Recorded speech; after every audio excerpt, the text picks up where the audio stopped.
মা কি বনাইছে? মাছ, শাক, বিলাহী। মই মাছে শাকে বিলাহীয়ে বনালে বৰ ভাল পাওঁ। দেউতাই মাছ আনিলে মোৰ শাকলৈ মনত পৰে, কিন্তু মোৰ এটা কথা কিনা শাকটো খাব মন নাযায়। মইতো ভাল পাওঁ। চিঙি আনি কেইটামান মানে বনালে ভাল লাগে আৰু শাকৰ মাছটো আনিলে। কি কি দিলে? বিলাহী, শাক, অথনি বাবুলৈ যে আলু এই মাছ দিছিলি ইয়াতে তাতে দি দিছোঁ। ভাজা মাছকণ? ভাজা মাছকণ পানী ঢালি দিম এতিয়া শাকৰ আঞ্জাত।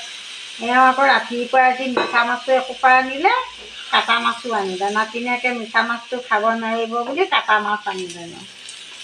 তাকে আকৌ বনাই দিলোঁ। তাই আকৌ ভাত খোৱাই নাই, শাকৰ আঞ্জা বনালেহে ভাত খায়। দেউতাই খাবনে এতিয়া? দেউতাই আকৌ খাব, তাইও খাব।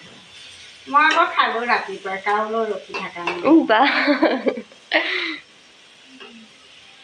এনেকৈ বহি খাই ন, ভাতটো খাবই লাগিব। আপোনালোকে বাৰু মাছে শাকে খাই ভাল পায়নে?